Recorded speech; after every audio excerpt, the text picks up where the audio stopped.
Hey everyone, and welcome to another GameXplain discussion. I'm your host, Derek Bittner, and I'm joined today by John Cartwright to discuss the new trailer for the Final Fantasy VII Remake. So, let's get started. Alright, John, so we're watching the State of Play thing for Sony, which, it's kind of trying to be a direct, and I didn't watch the first one, but, for some reason I just decided to tune in on this one, and then we got a bit of a surprise. Final Fantasy VII, the remake, finally has a new trailer. And they teased us at the start there. Right at the beginning of the State of Play thing, there was that little Final Fantasy VII confirmation jingle. And we were like, whoa, is it happening? And then all of a sudden it just went into these less important games. But right at the end, Final Fantasy VII. And it's been 4 years since the last trailer. It doesn't feel like it, but it's been 4 years since the PlayStation Experience trailer. And the game's changed a lot. It looks different, for one. I think the thing that sort of strikes me the most is Cloud looks way healthier in this new build of the game. But also, the combat's different. It basically looks like a new game at this point. Yeah, it really does. Like, going through with the analysis, seeing how the menus have changed, and I've noticed that one other thing is that the PlayStation Experience trailer was very faithful to how things were set up. The only difference was when what looked to be an escape sequence after blowing up the reactor, where you're going through all the rubble. That was really the only new thing, and there's a ton of new stuff in this trailer. Expanded upon the Guard Scorpion boss fight. We see just completely new areas. What might be part of the Shinra headquarters, it's hard to tell, but it's like, since they have confirmed that they are sticking with the multi-part release schedule for this game, I guess it makes sense to kind of expand upon Midgar. True, yeah. Though I suppose if it is multi-part, what if this first part is just Midgar? And if it is, they've pretty much shown, well, almost the entirety of that first part of it is just all Midgar. Because right after Shinra headquarters is the escape sequence, and then you're onto the overworld. So, if that is just one episode, then I guess we've seen a pretty beefy amount of it.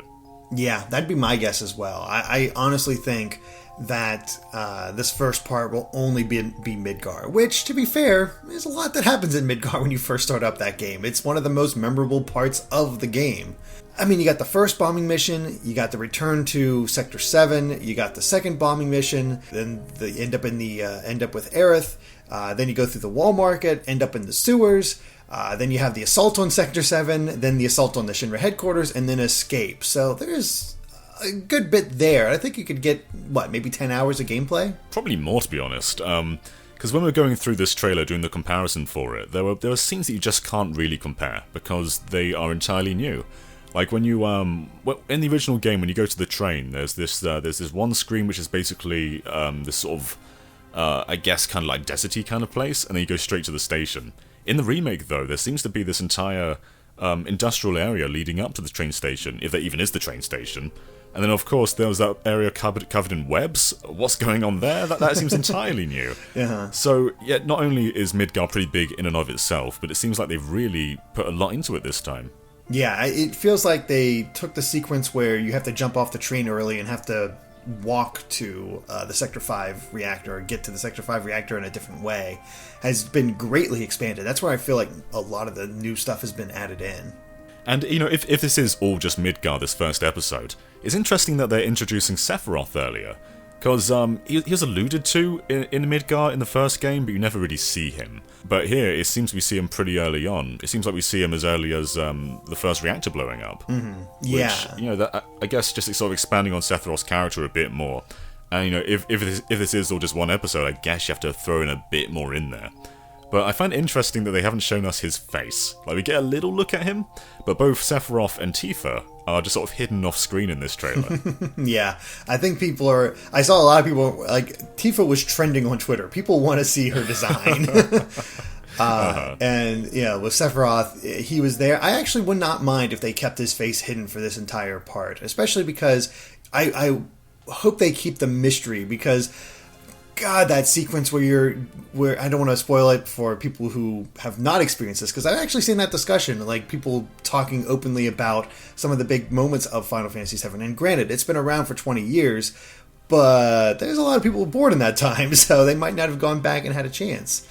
Who knows? I mean, everyone knows that one big spoiler, but there are a lot of parts in Final Fantasy VII which are quite shocking if you haven't played the game before. Oh yeah, the way Avalanche escapes from their cells in the Shinra headquarters, that was shocking as a kid. Like, Absolutely. It raised the level of implied brutality and just, again, giving a sense of Sephiroth's power right off the bat. And if they keep his face hidden and only have him sort of torment Cloud a little bit, like in that area, and then you kind of have a basis now, like, oh, this is, so that they showed Sephiroth, there's this weird guy, that's strange.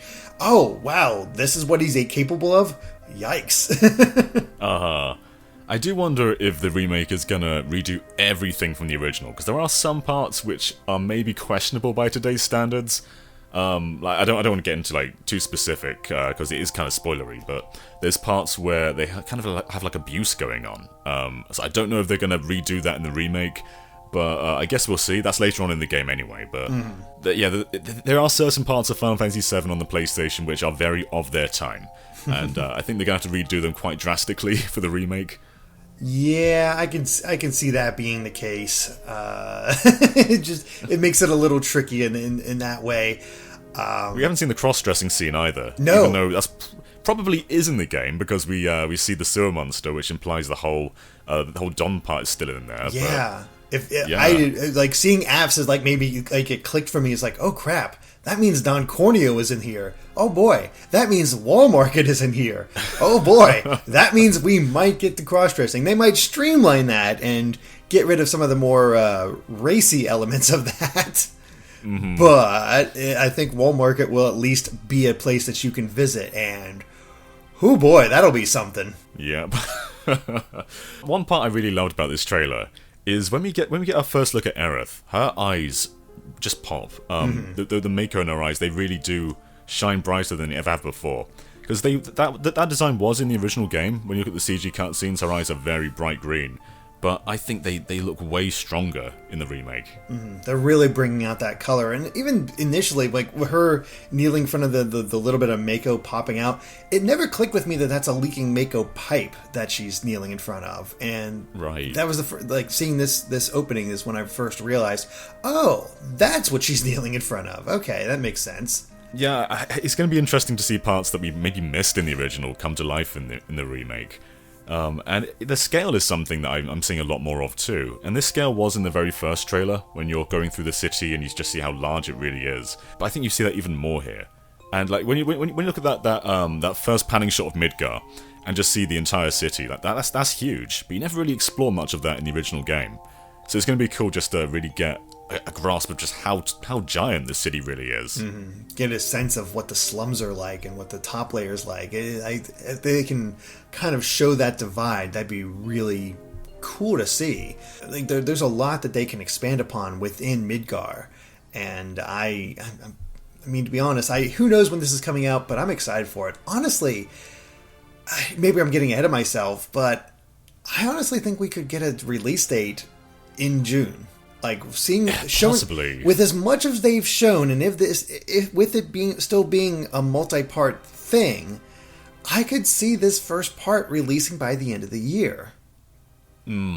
It's hard to figure out where they're going to split it, because I think you can quite easily end after Midgar, but then after that, I'm not entirely sure how you split it up, because there's so much that goes on, and it's meant to be one big connected world after Midgar. So that's kind of tricky to make it episodic. But you are right, they've shown most of Midgar in this trailer already. So it feels like it might be close to release, maybe? But you know, the entire full Final Fantasy VII project is probably a way off. Oh, but God, this first episode at least, it could come out possibly soon. Yeah, I mean, there's no way this entire project is done. That's... yeah, I know Square Enix better than that. But as far as getting the first 10 hours or so, yeah, it's possible. Yeah, it's looking great. Like, they've put a lot of polish into the visuals, the animations are looking great. I'm really impressed with it artistically, but gameplay-wise, I'm a little wary. I really like Final Fantasy 15, well, as a full package, but the combat never really clicked with me. And everything I've seen of Final Fantasy VII's combat, it looks interesting, but I don't think I entirely get it yet. And they're clearly not being loyal to the original combat here. But there are elements of it, like it looks like limits are maybe in there, and materia probably is too. But I don't know. I'm not entirely feeling this combat from what I've seen so far. Yeah, it seems a little, I don't know. I don't want to say basic, because it looks like there is elements here that expand upon the core ideas. But it's also like, I don't know, there's just this strategy is not quite there, and I guess they can get a little bit more dynamic with it. And I do like how we can see that you can switch between the characters at any time. You don't have to stay as Cloud. You can be Barrett or Tifa or Aerith. That's cool. It's going to be wild running around as Red 13. Yeah. for combat and whatnot. So I like that element, that they're not just limiting you to Cloud in this case. But I have to imagine it'd be almost easier if they just had the traditional turn-based combat. Yeah, I guess they could maybe go like the Dragon Quest route and maybe provide some kind of classic option. I doubt it. This is probably what we have here, but that would be cool. One thing I think I would like quite a lot is if they could have all of the characters in combat at once. Because on the PlayStation we were limited to just 3 at a time. But what if we could have like Cloud and Barrett and Tifa and Yuffie and Sid and just a bunch of characters in there at once? Maybe not all of them, but just more than 3. I think that would be a nice little upgrade over the original. Yeah, that'd be cool. Increase it up to maybe 4, maybe 5. It's hard to say, but it would be really cool to expand upon that. For some reason, I don't think they're going to do it. I think they're just going to keep it relatively easy. But then again, Kingdom Hearts did add Kingdom Hearts 3 did have a party up to 5 characters possible. So, maybe. Yeah. I'm also interested in hearing more of the music, because I'm not sure if what we heard was from the game. Like, we hear Aerith's theme at one point, but it feels like that was kind of custom made for the trailer. But the soundtrack's a huge highlight of Final Fantasy VII, so to just hear these remixes is going to be wonderful. Because Advent Children, for what it was, had a great soundtrack. So, just more of that, please. Yeah, good fight sequences and a good soundtrack. That's pretty much it. But it is kind of cool seeing how this remake kind of stands towards this CG movie. Like, if you compare what Cloud looks like in Advent Children to what he looks like on the PS4 with this remake, they're pretty close. It's crazy how far we've come visually. Yeah, it really is. And I mean, they're even making the Guard Scorpion look like a legitimate threat. Like, that thing is destroying everything in its path. Yeah, you're totally right. Like, just seeing everything explode around you makes that thing really feel like a menace. Whereas, in the original, it was just kind of this obstacle that you just kind of get rid of once, and he never does anything, really. And I guess it also adds more to the threat of everything getting ready to explode, because you're also taking down this giant mechanical monster. So yeah, the stakes are higher for sure. And I think that's also emphasized by the fact that it's a 30-minute timer and not a 10-minute timer. I think that gives a good idea of just how much bigger even just the reactor is. They need to give you 30 minutes to get through that thing. And like in the original, when you set the countdown, nothing's different. You're just sort of you run back through the same area again, and barely anything's changed. I think the only thing that's changed is Jessie is stuck under some debris, and that's it. Whereas this time, debris's falling. You have to cling to the ceiling. It looks like they've really changed up, like having to go back through the same area twice. They've made it basically seem like a new area. That's for sure. And I like the little details that they like. You don't get to see them much, but the fact that we can see each of the other Avalanche members' weapons, like Biggs has a handgun, Wedge has his rifle, and Jessie has an Uzi. It's like, oh, okay, cool. They're actually ready for action. Not going to actually take part in action, but there's that, and the fact that opening sequence where Barrett runs by the two soldiers who attack Cloud instead for some reason, that's still in the thing, but you can also see Biggs hiding behind it, the door, so they run past. So it's like there's a bit of planning and strategy involved. It's kind of fun to see how they expand upon certain things. Yeah, I guess Biggs and Wedge are two characters that kind of need a bit more time. In the original, they had their spotlight, but it wasn't very long. Their screen time was quite minimal in the grand scheme of things, and that can really add to the tension and the stakes as well, because there's a pretty big story around them that kind of really makes you motivated to keep going. But we didn't really spend much time with them, though. So maybe this is the time to just flesh those characters out a bit more. Yeah, I'm really looking forward to seeing more of the designs. Like seeing Marlene, Tifa, Rufus, President Shinra, all the members of the Shinra board. Like there's the Turks. Like there's some really fun designs that you see very early on within Midgar, and seeing how they've adapted them for this remake is going to be a lot of fun. I'm excited to see the scale of the weapons. Obviously, we won't see them for a long time because they're quite late in the game. But yeah, like imagine seeing the weapons sort of walking through the ocean and just like watching from the distance. That's going to be crazy.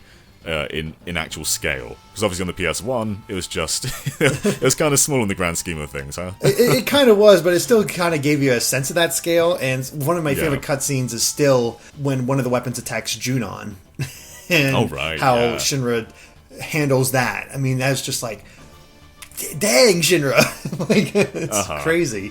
Yeah, there's a lot of fun moments that I'm looking forward to seeing how they adapt. But I'm also thinking, like, if I had to guess, part 2 might cover from Cloud's feet flashback in Calm to maybe Nibelheim. Yeah, maybe that. I guess that feels kind of small, I suppose, but I guess they can do a lot more with it.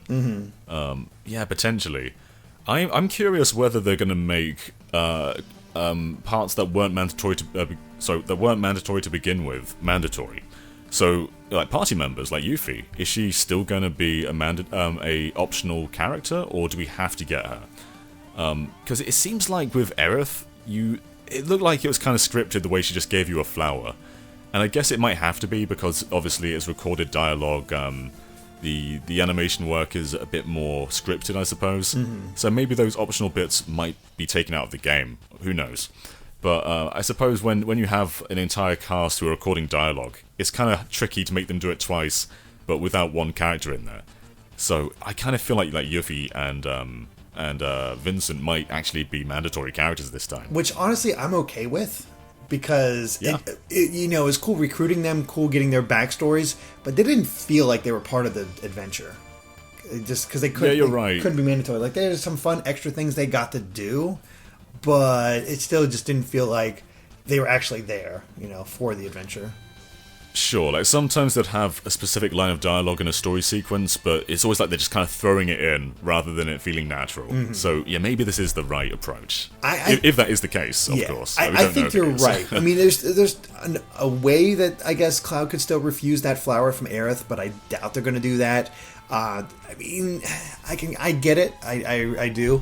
My big hope is that they still keep the date. Let us have the ability to go on a date with Tifa, Aerith, or Barrett. Yeah. So what do you think of Barrett? Did get a very slight redesign with his trailer. The one big change I really like is that you can now see his eyes behind those sunglasses. That's a nice subtle change. I think you're going to see his chest hair, because that's kind of the biggest upgrade. Oh, exactly. We could get to see his chest hair, and who knows if that was there before, but this is our first close look at it, and that's some finely detailed chest hair. It's very impressive. But yeah, it's great seeing Barrett's glasses now being transparent. Gives you a better look at his eyes, of course, so you can get more expression from him. And it was an odd choice to give him glasses in the first place, I think, because it kind of takes away from what you can express with the character. But yeah, I think this kind of fixes it, making them translucent. But yeah, I think Barrett looks great. I love how he looks in this game. He was always maybe a bit of a tricky character to redesign, because he was basically... it was very stereotypical. It's very stereotypical of a character when they made him in the original game. And it feels like they've done their best to make him more of his own thing, which I appreciate. And yeah, I'm really feeling Barrett as a character this time. And his chest hair, of course, cannot be understated. Very powerful. Yeah, exactly. Yeah, it's cool to see how they are really sticking to the original designs. The big difference for Barrett, of course, is his arm and the sunglasses. I guess they wanted to cover up more of his arm rather than how it just sort of connects before. But it does look better, I think. I think that makes more sense as somebody who had a gun grafted to his arm, and you don't have to look at the mechanics of it. It's just there. That's like all the stuff that's happening under, like, that makes this whole gun arm thing work is underneath that cloth. Don't worry about it. Though, I guess the whole gun arm thing is quite a big part of Barrett's story, and later on in the game, they expand upon it quite a bit more. So I wonder if they're going to keep that part the same. I'm sure they will. Honestly, I expect to see tweaks, but not major changes. Other than Wall Market is the thing that I'm thinking will get the biggest tweaks, I guess. Otherwise, I kind of think, at least I hope they keep it mostly the same. Yeah, I hope so too. Because there are problems with the original game's premises sometimes, but the core ideas are always great. So, and I've been playing the original on Switch again, and it just reminds you of just how great this game really is. The pacing's brilliant, the world is so expansive, the characters are great. Every character gets their time in the spotlight too. The game always takes a moment just to tell a full story for every single party member. So I'm a bit worried how they're going to do that with these episodes. Like, will it feel disjointed? Will it feel erratic in places? We don't know exactly, but I can say Midgar is probably going to be the strongest episode if they do go for that. Yeah, Midgar would definitely be the strongest episode, probably feeling the most complete. I feel like they could get a decent story out of, the basically the hunt for Sephiroth going from Calm to Nibelheim, and really, basically just bookending what Sephiroth is doing. And then, sure. I don't know, I have a feeling that it'd be ironic, or poetic, I guess would be the better way to put it. I'm actually expecting 7 parts. Maybe they could do it. If we go for 7 parts, though, we probably won't finish it until the end of the PlayStation 5, if that. Yeah, exactly. But I mean, depending on how much they charge, think of that money. But it also means like how much effort they're putting into this. It's crazy. And then it's time to start demanding, where's my Final Fantasy IX remake? Sure. Yeah, it's kind of funny when they originally stated about the episodic thing. They basically said there's no way they can make a game the scale of Final Fantasy VII with today's budgets, today's technology. It's just kind of impossible to do that. So, in a way, I appreciate that they're going out of their way to try and deliver a full experience with these episodes. But at the same time, it's also like, we can't make a game as big and great as a game from 1997. I guess that's just a statement on what modern design's like, but yeah, it's crazy, because there was a long time in the 360 generation where JRPGs didn't even have towns. So that just kind of shows how ambitious this remake is, because it really is going out there to recreate Final Fantasy VII the best it can. Unfortunately, after Midgar, none of the towns are that huge. You don't have to spend too much time on any individual town. It's really going to be the lands connecting these towns that's going to be the tricky part for them. Though I do want to see how big they can make these towns, though, because of course they're going to be remaking them, rescaling them. A lot of them could be a lot larger than they've ever been before. Yeah, that's true. Junon will be impressive. Like, seeing that cannon in Junon, that'll be really cool to see. Absolutely. Or when you go to meet Sid and look up and see the rocket, that's gonna be great. Yeah, that'll be really cool. I can't wait to go to Casa del Sol and see Hojo hanging out with all of his ladies. That's going to be something else to see in HD. I think that's my big concern with Final Fantasy, and we haven't really seen examples of it yet. So hopefully we'll see that soon. Please keep the wacky humor, because there is so much really good wacky humor in Final Fantasy VII. Right, there's a part where Cloud rides a dolphin. I can't even imagine that in this stub. I want to see it.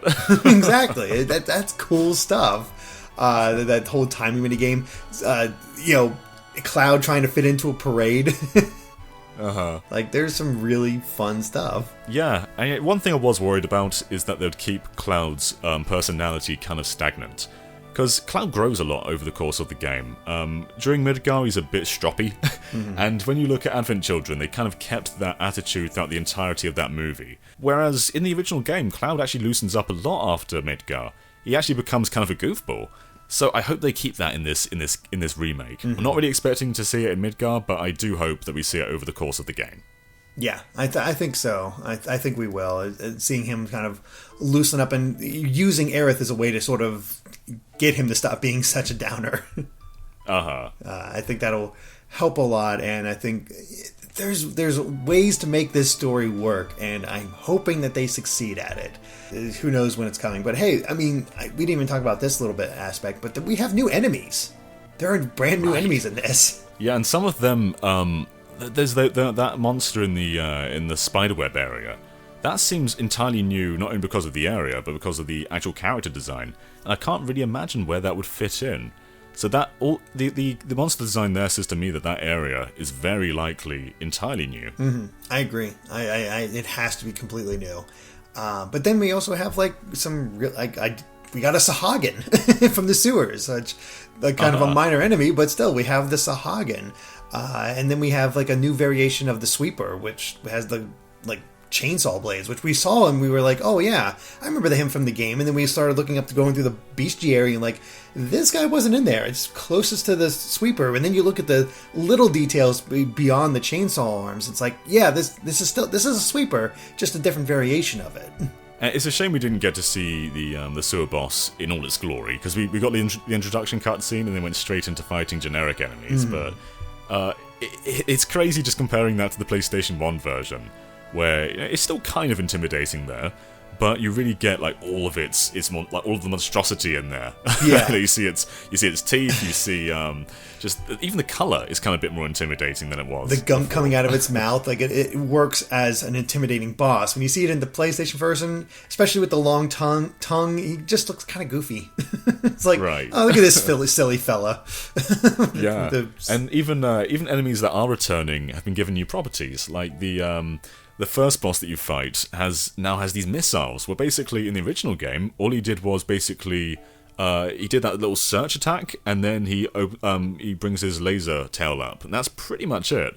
Whereas now it seems like he can do a lot more. Mm-hmm. Yeah, he's definitely greatly expanded, and oh man, I hope we see some of the weird enemies, like that house in... oh god, yeah, what was that? I have no idea, but for those of you who have not played, there's like a house that you fight, like with a red roof, white walls, all that stuff. And then if you once you beat on it far enough, all of a sudden it unfolds kind of and has like arms, legs, and like disgusting features. It's like, what the heck is going on here?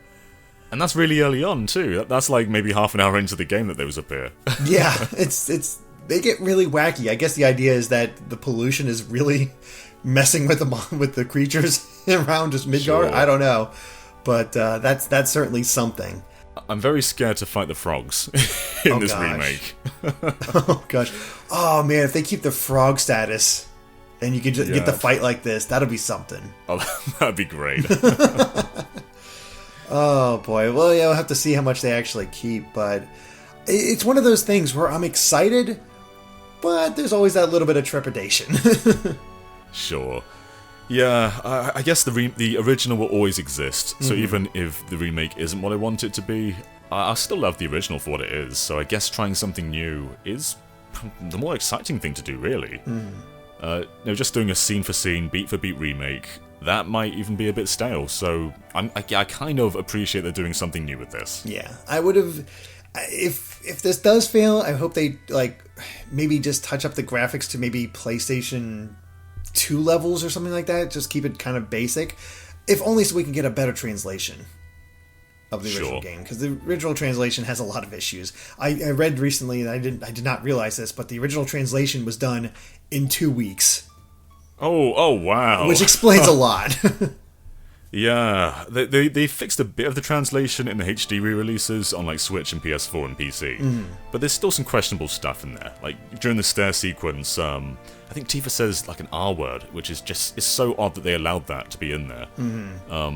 There's some weird stuff, and obviously there's just some grammatical issues. But yeah, a better translation for sure is going to be appreciated. And the fact that they were speaking English in the 2015 trailer for this shows that I guess they've been localizing it as they've been going on. So no 2-week rush for this one. Yeah, thank goodness. They know they have an audience and they want to take advantage of that. So before we end this off, what do you think we're going to see in June? Oh yeah, that's a good question. I think we'll get the reveal of Tifa. So they've been hiding that. They clearly want to unveil that properly. It's very tough to say because we got to know the scale of the game first and what episode 1's going to be. I'm pretty of the opinion that this is basically just going to be a Midgar episode. So I think they'll reveal Tifa for us. I think we might get a look at the motorbike escape sequence, and we'll probably get a better look at Sephiroth if they even show him properly in the episode. But I guess what I'm expecting mostly is an extended cut of this trailer. Because they didn't show that much in the time. It's a very short trailer. and there's a lot more they can get going on. They can show the cloud cross-dressing sequence if they want to. They can show a bunch more. So yeah, I'm basically just kind of expecting more of the same in June. Though I guess the thing that could happen is maybe a release date, though I'm doubtful of that though. I think we'll get a release window at the very least. Again, if this is just a Midgar chapter, I can see it getting released potentially this year. Yeah, that's way too hopeful. Actually, it is way too hopeful. We don't know, but yeah, I think at least a release window, maybe like 2020, something like that. Still gives them a wide area to release this thing in. But as far as the trailer itself, I agree. I think we'll see Tifa. We might get to see President Shinra, set up his whole thing, or at least more of Shinra in general to give a sense of their, malice and, all that stuff. But I could also see them, because people have been wondering and want to know, showing just a little bit of, ending with Cloud cross-dressing. It'd be amazing if they dress him up like Lightning. Just give him a pink wig and... That'd be the best reference. Oh, man. Oh, that'd be so cool if they actually, since you could have, different effects of, how sexy you can make Cloud be by getting all the different items, if he actually ends up, cosplaying as different Final Fantasy females. That'd be great. One is Lightning, one is Terra, another is, I don't know, Rydia. That'd be really great. That'd be the best way to do it. Oh boy, but yeah, I think that about covers it for our Final Fantasy VII Remake discussion. So thank you for watching, and if you liked this video, be sure to like us on Facebook and Twitter at GameXplain. And of course, make sure to subscribe to GameXplain for more on Final Fantasy and other things gaming as well. Until next time, bye.